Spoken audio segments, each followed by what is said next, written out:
सिकंदर, आ जाते हैं Pakistan cricket team के दौरा श्रीलंका की तरफ। बारिश ने इस सीरीज़ के मज़े को किरकिरा कर दिया। सिर्फ एक मैच मुकम्मल खेला गया, दूसरा मैच हुआ नहीं, तीसरा मैच हुआ लेकिन हाई स्कोरिंग मैच हुआ। ज़रा हमें भी अपने हथियारों को जो है वो इस्तेमाल करने का मौका मिला। हमें भी इस बात का इदराक हुआ कि जी हमारी टीम जो है अगर बड़ा हदफ मिल जाए तो कैसे रिस्पॉन्स कर सकती है। ठीक है, तीसरा मैच हार गए, लेकिन अगर मैं ये कहूँ कि मुस्बत अंदाज में खेले तो आप क्या कहेंगे? नहीं, देखो, आपने शुरू में जो इंट्रो में बात की थी ना आगा की, बिल्कुल सही कह रहे हो आप। सलमान अली आगा कल बहुत ही एक्स्ट्रा ऑर्डिनरी खेले। 375 की उनकी स्ट्राइकिंग रेट था और जिस तरह वो खेले थे मैं हैरान था कि वो क्या हुआ उनको। हर बार बार आंखें मल रहे होंगे कि ये सलमान अली आ गई है या कोई और है? नहीं, आंखें तो नहीं मल रहा था, मगर ये कि मुझे खुशी हो रही थी देखकर, because he is going to be the part of the Pakistan team, he will be captain of the team. उनको उनकी फड़क देखकर मुझे खुशी हुई कि चलें। खैर, जो लॉन्गर फॉर्मेट है उस वक्त मैं समझता हूँ वो सबसे अच्छे खिलाड़ी हैं इस वक्त लॉन्गर फॉर्मेट के। T20 में उनकी जगह सेटल नहीं हो रही थी, मगर यहाँ बहुत ज़बरदस्त खेले, बड़े अच्छे स्वीप। मगर वो आउट 3-4 ओवर और ज़्यादा खेल लेते ना तो बड़ा काम हो जाता। मगर जब इस किस्म की बैटिंग हो रही होती जहाँ आपको इम्प्रोवाइज़ करना होता है शॉटों को, तो फिर वो जिस तरह वो आउट हुए, पहले तो उन्होंने उसी तरह की शॉट पे छक्का मारा, फिर उसी तरह दोबारा खेलने गए तो वो शॉट फाइन लेग पे कैच आउट हो गए।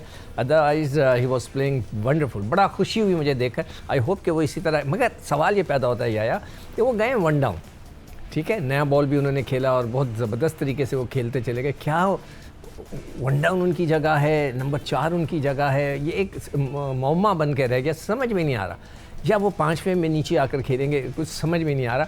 मगर कल जिस तरह वो खेले तो मुझे तो लग रहा है कि उनको 1 डाउन खेलना चाहिए, जाकर वो इसी तरह खेलें तो क्या बात है। सिकंदर, अगर सलमान अली आगा की बैटिंग को थोड़ा सा यहाँ डिस्क्राइब करना चाहें, क्योंकि साल 2025 में जो हमने T20 मैच खेले उन तमाम में सलमान अली आगा टीम पाकिस्तान के साथ एसोसिएट रहे। उनके हवाले से बात होती रही है कि टीम में उनकी जगह नहीं बनती। वो जो उनका स्ट्राइक रेट है, उनके खेलने का अंदाज़ है, कल उन्होंने बहुत सारे सवालों के जवाब दिए तीसरे T20 मैच में। बट जो सबसे इम्पॉर्टेंट चीज़ है वो मैं आपके सामने रखना चाहूँगा।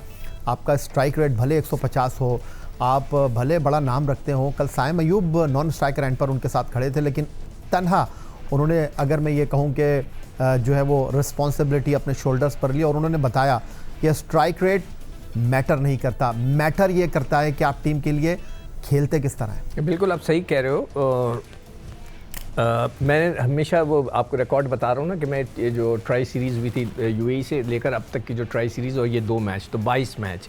तो आगा के जो पिछले 20 मैचों में जो वो था स्ट्राइक रेट बहुत ही मतलब अजीब सा था, 106 का। मगर अब मेरे ख्याल से बेहतर होगा, मैं इसको दोबारा कैलकुलेट 117 नहीं 117 पे आ गए हैं वो, मगर बहुत अच्छा खेले। मगर स्ट्राइक रेट इम्पॉर्टेंट तो होता है। देखें ये T20 के अंदर स्ट्राइक रेट ही चलता है। बाबर को देख लें कि वो वहाँ पर उनका स्ट्राइक रेट 106 था, जब पिछला मैच ख़त्म हुआ है उसके बाद मैंने जब देखा तो 106 था, वो बहुत ही कम है। इस तरह नहीं हो सकता। वो बहुत अच्छा खेलते हैं सीधा, मगर फिर वो T20 के अंदर जो सीधा नहीं खेला जाता, कई दफ़ा आपको इम्प्रोवाइज़ करना पड़ता है। जैसे कल आगा ने किया, यहाँ से इतने अच्छे ज़बरदस्त स्वीप मारे थे। सबसे मज़े की बात है कि हर स्वीप का बाहर जा रहा था, दैट वाज अमेजिंग। मैं तो हैरान था कि वो कौन सा बल्ला लेकर गए हैं, किस तरह की टाइमिंग उनकी चल रही थी। मुझे तो बड़ा मज़ा आया देखकर, मैं बड़ा इन्जॉय कर रहा था उनकी बैटिंग को। अचानक उनमें जो तब्दीली नज़र आई, तो देखें वक्त पर स्कोर करना तो इम्पॉर्टेंट होता है, मगर अगर आगा अपना स्ट्राइक रेट को मेंटेन नहीं करेंगे तो फिर वो लाइबिलिटी बन जाएंगे, जिस तरह कि हम उनके लिए बात कर रहे हैं बाबर के लिए। तो लेकिन अगर मैं आगा तक ही रहूँ सिकंदर बख्श साहब, तो ऐसा लगता है एक परसेप्शन है सलमान अली आगा के हवाले से। मैंने जिस तरह आपके सामने ये बात रखी कि साल 2025 में जो सबसे कामयाब आपके बैट्समैन हैं उनका नाम है साहबजादा फरहान।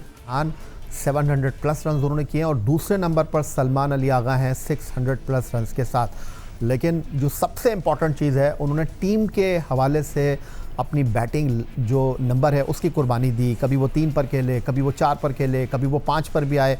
उसके बावजूद वो सबसे ज़्यादा रन बनाने वाले बैट्समैन। और कल भी ये बड़ा सवाल था कि आप 161 रन 12 ओवर में चेस कर रहे हैं, वो नंबर 3 पर खेलने के लिए आए। उन्होंने रिक्वायरमेंट के एतबार से अपनी बल्लेबाजी को जो है वो ढाला। नहीं, मगर आप सेकंड नंबर पे किसको बोल रहे हैं? उससे साल 2025 में जो पाकिस्तान ने सबसे ज़्यादा रन किए, साहबजादा फरहान, दूसरे नंबर पर है सलमान अली आगा। नहीं, मैं हैरान हूँ कि आप कैसे कह रहे हैं। मेरे पास जो डेटा मौजूद है, क्या डेटा है आपके पास? मेरे पास जो डेटा है उसके मुताबिक जो फ़खर हैं उन्होंने दूसरे नंबर पे हाई स्कोर किए, 408 रन है। पिछले 600 रन है, 600 रन साल 2025 और नहीं, मैं पिछले 20 मैचों की बात कर रहा हूँ। नहीं, मैं बात कर रहा हूँ 34 जो पाकिस्तान T20 मैच खेला है साल 2025 में, 700 प्लस रन साहबजादा फरहान के, 600 plus run Salman Ali Agha.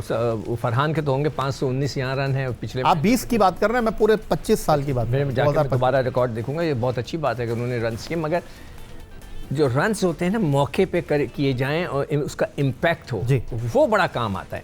Impact वाले इनिंग्स, जैसे कि नवाज़ आजकल खेल रहा है, वो आके कहीं ना कहीं ऐसा इम्पैक्ट डाल देते हैं कि वो आपको याद रहता है, करे यार इसने किया। आप कोई अच्छे से 70 रन कर दें और उसका कोई इम्पैक्ट ना है तो सारा खेल ख़राब हो जाता है। अब हारिस रऊफ़ का क्या है, वो अच्छी गेंद करते हैं मगर वक्त के पर उनको छक्के पड़ गए तो वो मज़ा नहीं आ रहा, सबके मूड ख़राब हो गए कि यार ये देखो वक्त के पर वो आके छक्के खाता है। बॉल अच्छी करता है, तिखी करता है, 40 से ऊपर जाता है, मगर वही है इम्पैक्ट वाली बैटिंग करना बहुत ज़रूरी है कि जिसको देखकर आप याद रखें कि यार जैसे कल का इनिंग देखकर मुझे बड़ी हमेशा याद रखेंगे हम, यार बड़ा ज़बरदस्त। कल के मैच की हम बात कर रहे हैं तो आपको कैसा लगा कि कल हमने एक और विकेट कीपर को ट्राई किया? उस्मान खान के हवाले से ऐसा लगता है कि माइक हैसन जो है अभी 50-50 हैं, लेकिन कल जिस तरह उन्होंने ख्वाजा नाफे को मौका दिया और फिर ख्वाजा नाफे ने आकर रन्स भी किए हैं, तो अब एक और जो सवाल खड़ा हो रहा है वो ये है कि मिडिल ऑर्डर में हसन नवाज़ की जगह आप समद को लेकर आए थे, अब लगता है कि समद जहाज़ से उतर जाएंगे, ख्वाजा चढ़ जाएंगे।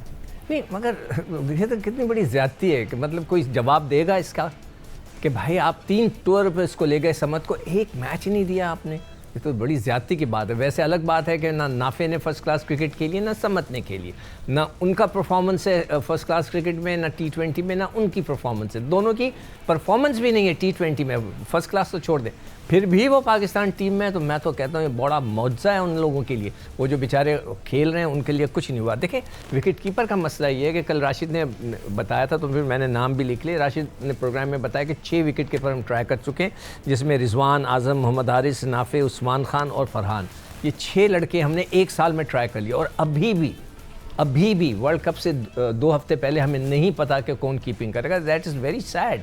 अब तक तो हमारा एक विकेट कीपर सेटल हो जाना चाहिए था। अब बेहतर जानता है माइक हैसन और आकिब जावेद, ये 2 बता सकते हैं कि उनके जहन में क्या है और कौन सा विकेट कीपर खिलाना चाहते हैं, which is not a good thing मेरे हिसाब से। देखें ना, 8 मैच आपने खिलाए थे उसको, 12 मैच खिलाए थे मोहम्मद हारिस को, फारिग किया, उसके बाद अब 8 मैच उसको खिला दिया आपने, जिसमें से एक में कीपिंग ही नहीं की मोहम्मद उस्मान ने।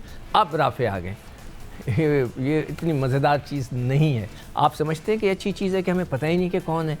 राफे आएगा, उस पर प्रेशर तो पड़ जाएगा फिर, इसलिए कि वो तो वर्ल्ड कप होगा, हर एक की नज़रें होंगी उसमें, बड़ा आपको कॉन्फिडेंस के साथ खेलना पड़ेगा। तो मुझे नहीं पता कि उनका मिजाज क्या है और कौन विकेट कीपिंग करेगा। और जो दूसरा बड़ा सवाल है, कल एक तरफ हमने फ़खर जमान को बाहर बिठाया, तो टीम में रखा, लेकिन उस्मान तारिक जिनके बॉलिंग के हवाले से जो है वो बहुत दुनिया जो है हैरान है, और जिस तरह वो बॉल कर रहे हैं, लेकिन उनको मौका नहीं मिल सका। 15 रुकनी टीम में आपके ख्याल में वर्ल्ड कप क्यों उनको होना चाहिए? यार देखो, मुझे समझ में नहीं आ रहा। उन्होंने 2 मैच खेले फर्स्ट क्लास क्रिकेट के, ठीक है, हाँ, उन्होंने तकरीबन 65 शायद 40 के करीब T20 के मैचेस खेले, जिसमें 65 आउट हैं, मैंने निकाल कर लिख कर रखा हुआ है। वो कैसे आ गए? चलें आ गए, उनके आम एक्शन है, सब कह रहे हैं कि जी उन्होंने दुबई में बड़ी ज़बरदस्त बॉलिंग की, ओके जी 2 मैच खेले, वो बड़ी अच्छी बॉलिंग की, तो कल खिला देना चाहिए था ना। अगर कल नहीं खिलाया, या तो कोई बॉलिंग एक्शन पे उन पर वो तो नहीं है, उंगलियां नहीं उठी, ठीक। अगर उन पर उंगलियां नहीं उठी हैं तो कल माइक हैसन को दोनों मैचों में उसको खिला देना चाहिए था। इब्रार के साथ देख लेते हम कितने अच्छे लोग इतनी तारीफ़ कर रहे हैं, तो हमें भी पता चल जाता। तो अगर उनको नहीं खिलाया तो मेरे समझ से बाहर है कि क्यों नहीं खिलाया। जब अगर वो इम्पॉर्टेंट बंदा है, अगर वो लिस्ट में है, तो उसको खिला देना चाहिए था, ताकि हम सबको पता लगता, उसको भी प्रैक्टिस होती, कॉन्फिडेंस आता। मगर बिल्कुल मेरी समझ से बाहर है जो स्ट्रेटजी चल रही है, वो क्या है क्या नहीं है। आप इसकी बात करें ना, अब आप फास्ट बॉलिंग पर भी ज़रूर पूछिएगा।